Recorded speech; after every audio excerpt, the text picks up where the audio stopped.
Real Madrid की अगर हम बात करें तो यहाँ पे बहुत यूनिक सिचुएशन है, क्योंकि इसको भी हमने सीजन से पहले ही कॉल आउट करा था और हमने ये कहा था कि इतने बड़े स्टार प्लेयर्स आपने भर तो दिए हैं, but it is bound to happen कि कोई एक बंदा लेफ्ट आउट फील करेगा और हो सकता है कि वो आगे जाके लीव करे। नाउ भी वो लीव करने तक की सिचुएशन नहीं आई है, बट एक इनिशियल साइंस में भी आप कह सकते हो एक स्पार्क दिखी हमें। चीज़ क्या हुई है, over the past few games मैंने चीज़ नोटिस करी है मैड्रिड में कि जब रॉड्रिगो खेल रहा होता है तो एट टाइम्स वो इतना डेस्परेट लगने लग जाता है गोल के चक्कर में कि इन सर्टन सिचुएशंस वो टीम को हार्म हो जाती है चीज़, मे बी वो पास नहीं करता। और वही कि वो एट टाइम्स वो खुद गोल मार भी देगा उसके चक्कर में, क्योंकि अभी तक भी अब तक के सीजन में उसका रिकॉर्ड अच्छा ही चल रहा है गोल असिस्ट के मामले में, बहुत गंदा नहीं है। बट पॉइंट वही है कि क्या आप उतने गोल असिस्ट के बाद भी स्पॉटलाइट ले पा रहे हो क्या? एक्चुअली में नहीं ले पा रहे, क्योंकि वो तो मिलेगी भी नहीं ना अगर विनीशियस और एम्बापे साथ में है तो, मतलब अनलेस एंड अनटिल वो खुद ही परफॉर्म करके ले जाए बहुत ही अच्छा मेन फिर भी मुश्किल है। अगर रॉड्रिगो 2 गोल मारो और एम्बापे 1 गोल मार रहे हैं, पोस्टर बॉय कौन होगा? ओवर टाइम रॉड्रिगो होगा अगर वो कंसिस्टेंटली ये चीज करता है। ओवर टाइम 1 साल के अंदर तो नहीं हो जाएगा। सी आई थिंक इसके पीछे भी काफी सारे फैक्टर्स आए हैं। अभी जब बैलन डोर के लिए वो नॉमिनीज में नहीं निकला तो उसने एक स्टोरी डाली, एंड स्टोरी में उसने वो यूसीएल में पिछले सीजन की परफॉर्मेंसेस की फोटोज डाली और कुछ हंसने वाले इमोजी डाला। फिर नेमार ने उसको आके सपोर्ट करा, उसने खुद आके पब्लिकली बोला कि मैं पर्सनली बहुत ज़्यादा डिसअपॉइंटेड था इससे कि मेरे को नहीं लिया गया, एक वो प्रॉब्लम थी। देन बीच में ऐसा हुआ था, रॉड्रिगो ने जूड बेलिंगम ने एक फ़ोटो डाली थी जब मैच से पहले वो ऐसे खड़े होते हैं ना एंथम पे, तो उसने फ़ोटो डाली विनीशियस एम्बापे और जूड अपनी खुद की, उसमें रॉड्रिगो नहीं था। फिर रॉड्रिगो ने फ़ोटो डाली, उसमें एम्बापे विनीशियस और रॉड्रिगो थे, जूड बेलिंगम नहीं था। एंड इस चीज़ को लेके एकदम से बहुत ज़्यादा लोगों ने रिफ्ट बना दिया मीडिया में कि कुछ चल रहा है इसमें, रॉड्रिगो अच्छा फील नहीं कर रहा। और ये बात इतनी ज़्यादा बढ़ गई कि जूड बेलिंगम ने एक मैच के बाद आके खुद बोली ये चीज़, मतलब उससे पूछा नहीं गया, उसने खुद आके बोला कि कुछ लोग सोशल मीडिया पर ट्राई कर रहे हैं कि हम 4 प्लेयर्स के बीच में रिफ्ट क्रिएट हो, पर एक्चुअली में हम लोग on the pitch end of the pitch बहुत अच्छे दोस्त हैं। एंड ये तक जरूरत पड़ गई कि एक रॉड्रिगो की पोस्ट के नीचे जूड बेलिंगम ने लिखा only fools forget the R, इसका मतलब ओनली फूल्स फॉरगेट रॉड्रिगो। तो अगर आप ऐसे हम लोग बैठ के देखें तो लगता है थोड़ा चाइल्डिश भी है भाई, अगर ये चीजें इतनी ज्यादा, अगर तुम्हें इतना ज्यादा आउट ऑफ ए वे जाके करना पड़ रहा है इसे तो क्लियरली कुछ प्रॉब्लम है। पर प्लेयर्स, मैं क्रेडिट तो इन सबको दूंगा कि प्लेयर्स ट्राई तो कर रहे हैं कि सब लोग इन्वॉल्व हो, क्योंकि सिर्फ पेनल्टीज में भी आप लोग देखो ना तो जिस प्लेयर ने गोल नहीं मारा तो वो लोग उसको दे देते हैं। विनीशियस कायदे से लेनी चाहिए बट उसने एम्बापे को दे दी थी मैच में। तो ये चीज हमें देखने को मिल रही है, सब लोग ट्राई कर रहे हैं कि सब इंक्लूड हो, बट एक प्लेयर के अंदर अपने मन में जो वो चीज होगी कि यार मैं परफॉर्म करूं, मेरे को तब भी रिकॉग्निशन नहीं मिल रहा, जो नेमार में थी मेसी के साथ जो था उसमें, कि अगर मैं इधर रहूंगा तो मैं फिर अपना सुपरस्टार नहीं बन सकता। I think it's a good example because ऐसा नहीं है कि उसमें रिलेशंस खराब थे एमएसएन के, पर वो था कि हाँ मुझे भी शाइन आउट करना है, उसके लिए शायद मुझे ये छोड़ना पड़ेगा। Does not mean कि रॉड्रिगो के विनीशियस एम्बापे से या बेलिंगम से रिलेशंस खराब है, बट एक पर्सनल एम्बिशन भी है साथ में। एंड रॉड्रिगो का पोटेंशियल एक्चुअली में बहुत ज्यादा अच्छा है, तो वो एक बहुत बड़ा प्लेयर बन सकता है, बट क्या वो इन तीनों प्लेयर्स के साथ रहते रहते जब कंटिन्यूसली वो स्पॉटलाइट के अंदर मिलेगी नहीं उसे, क्या वो उस टाइम पे पनप पाएगा एज अ प्लेयर इतना बड़ा?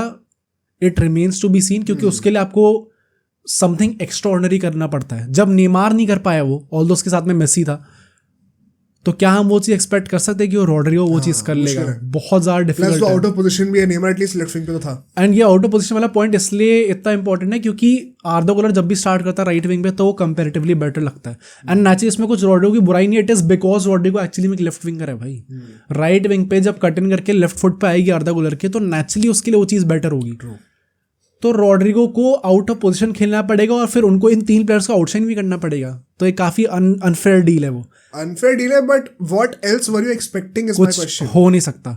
नहीं, मैं तभी कह रहा हूँ कि एक्सपेक्ट तो हम लोग यही करते हैं, दैट टाइम हमने सीजन से पहले ये चीज प्रेडिक्ट कर दी थी कि ये चीज होगी आगे जाके। And I think it is a big reason why Madrid इतना स्ट्रगल भी कर रही है इनिशियली। मतलब आई थिंक इससे बेटर ये लोग कर सकते थे अगर आप एक वो टफ कॉल ले लो कि हमें तीनों को साथ में नहीं खिलाना, हमें रॉड्रिगो को बिठाना है, सिर्फ विनीशियस और एम्बापे खेलेंगे, चाहे वो डायमंड फॉर्मेशन हो, चाहे 4-4-2 हो, चाहे 4-2-3-1 हो। आई थिंक वो तुरंत के तुरंत आपको एक इफेक्ट दिखेगा। आई थिंक इफेक्ट दिखेगा, बट एंसेलोटी का भी मतलब जैसे उसकी स्टेटमेंट्स आई हैं, जैसे उसके टैक्टिकल डिसीजंस रहे हैं अब तक के सीजन में, इट सीम्स लाइक कि उसने प्रॉपर ट्रस्ट दिखा हुआ है रॉड्रिगो को, एंड उसको पूरे चांसेस मिल रहे हैं, मतलब बहुत ज्यादा चांसेस मिल रहे हैं उसको अपने आप को प्रूव करने के, एंड समहाउ वो चीज उस चीज को कैचअप कर ले। इसको दो तरीके देखने के, प्रॉपर ट्रस्ट दिखा रखा है कि आप स्टार्ट करोगे, अगर इतना ही ट्रस्ट है तो इस पे भी ट्रस्ट दिखा दे कि तू लेफ्ट विंग पे खेल अपनी पोजीशन पे। मतलब इस टाइम पे Vinicius and Mbappe obviously better है ना, तो फिर वो ट्रस्ट नहीं है ना। नहीं, एटलीस्ट ट्रस्ट ये तो है, एक बंदा जो कि राइट विंग पे कंपैरेटिवली बेटर खेल रहा है आपसे, बट जस्ट बिकॉज आपका पोटेंशियल बहुत अच्छा है खेलने का, and you have proved in previous matches कि आप खेल सकते हो उस पोजीशन में, आपको स्टार्ट कराया जा रहा है। तो तुम ये सोचो ना रॉड्रिगो क्या सोच रहा है। क्या रॉड्रिगो को बेसिकली ये लग रहा है कि भाई तू इतना अच्छा तो नहीं है जितना विनीसियस और एम्बापे हैं, लेकिन भाई तू ठीक है, तो तू यहाँ पे आ जा राइट विंग पे, क्योंकि मैं चाहता हूँ कि तू खेले। सी, अगर एक प्लेयर जब बड़ा बन रहा होता है तो ये किसके साथ नहीं होता। पर रॉड्रिगो को जज नहीं रही ना बात, या जज नहीं है, मतलब अब ये उस पर डिपेंड करता है कि इस चीज़ को कैसे हैंडल करके ओवरटर्न करता है। हर प्लेयर के सक्सेसफुल होने में और उसके डाउनवर्ड जाने में ऑब्वियसली लक का भी फैक्टर होता है, बट एक बहुत बड़ा फैक्टर वो होता है कि वो खुद कैसे हैंडल करता है उन चीज़ों को। अगर वो इस चीज़ को अपनी ईगो पे लेके बहुत अच्छा परफॉर्म करने लग जाता है तो हो सकता है आगे जाके वो बेटर हो जाए इनसे। बट क्या इस टाइम पे किस चीज़ की ज़्यादा प्रोबेबिलिटी है, क्योंकि मैनेजर को सिर्फ ट्रस्ट नहीं दिखाना होता, ये भी देखना होता है कि कैसे टीम को आगे बढ़ाया जाए। तो उसको प्रोबेबिलिटी के बेसिस पे खेलना पड़ता है कि इस पोजीशन में किस प्लेयर की ज़्यादा प्रोबेबिलिटी है कि वो ज़्यादा अच्छा परफॉर्म करेगा। उसके हिसाब से Rodrigo does not fit in. हाँ, राइट। तो वो प्रॉब्लम है। नहीं, प्रॉब्लम तो है ही। माई पॉइंट इज कि एंसेलोटी अपने अंदर जितना कर सकता है टीम का भला सोचते हुए वो सब दे रहा है, तो रॉड्रिगो के पास एटलीस्ट ये एक्सक्यूज नहीं होगा कि मुझे बीच बीच में बैठा दिया जा रहा है या फिर मेरे को रिदम नहीं मिल रहा गेम का। एटलीस्ट उसे चांस तो पूरे दिए जा रहे हैं। तो it is now up to him कि वो कैसे इस चीज़ को ओवरकम करता है एंड कैसे अगेंस्ट दी ऑड्स अच्छा परफॉर्म करता है। तो लेट्स सी कि क्या होता है, बट ये एक जेन्युइन प्रॉब्लम है जो कि मे बी आपको इस सीजन में इतनी बड़ी ना दिखे, बट ये सोल्यूशन दिख रहा है कोई right now. I genuinely don't think इसका सोल्यूशन है। राइट विंग पे नेचुरली वो उतना फिट इन नहीं कर पाता, एंड लेफ्ट विंग या सेंटर फॉरवर्ड पे खेल नहीं सकता वो। आई थिंक सोल्यूशन ये है कि रॉड्रिगो ना ही खेले टीम के लिए। नहीं, टीम के लिए तो सोल्यूशन होगा ही है, बट एटलीस्ट रॉड्रिगो के लिए अगर हम लोग देखा जाए तो which then according to it means कि उसे क्लब छोड़ देना चाहिए। तुम लालची हो रहे हो भाई मैड्रिड वाले, इतना क्या करना है लेकर भाई। यार ये सोचो, सी एंसेलोटी बेवकूफ तो नहीं है कि उन तीन को लगातार इतना खिलाएगा।